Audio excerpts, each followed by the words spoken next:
ভিক্ষা দেওয়ার ভয়ে দরজার সামনে সুন্দর করে লিখে রাখে কুকুর হইতে সাবধান। এরকম অনেক কমিটি বৃন্দ রয়েছে যারা হরিনাম যজ্ঞ করানোর জন্য ভক্তের দ্বারে দ্বারে ভিক্ষা করতে যায়। হ্যাঁ, এরকম অনেক কমিটি আছে যারা ভিক্ষা করে হরিনাম যজ্ঞ করে, আমাদেরকে নিয়ে যায় হরিনাম করানোর জন্য। ভক্তমণ্ডলী মায়েরা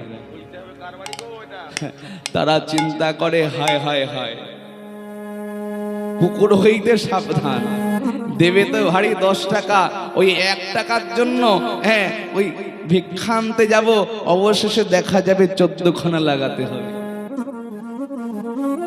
কি দেবে তো ভারী একটা নোট, আর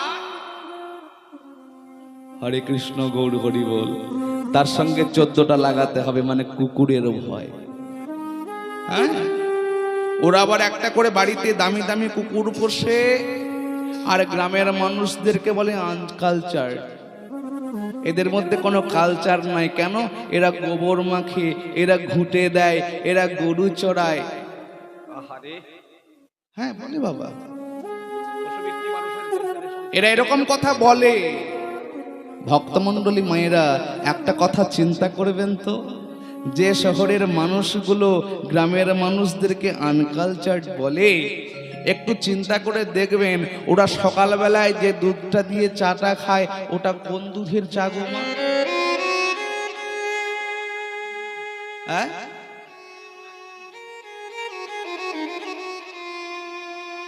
কোন দুধের চা?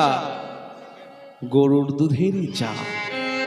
তাহলে বাবা, যে দুধ দিয়ে চাটা খায় সেটা যদি গরুর দুধের চা হয়, আবার বাড়িতে ওরা কুকুর পোষে, তাহলে গ্রামের মানুষদেরকে আনকালচার্ড বলে।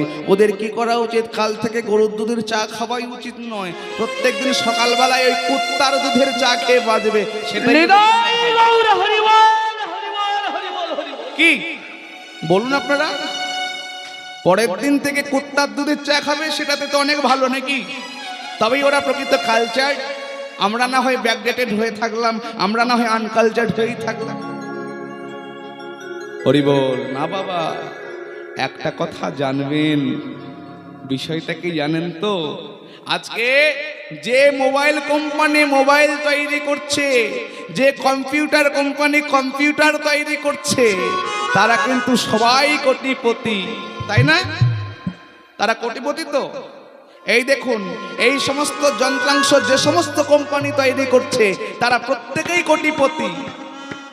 আজকে মোবাইল, আচ্ছা একটা আগেকার দিনে মানুষের তো মোবাইল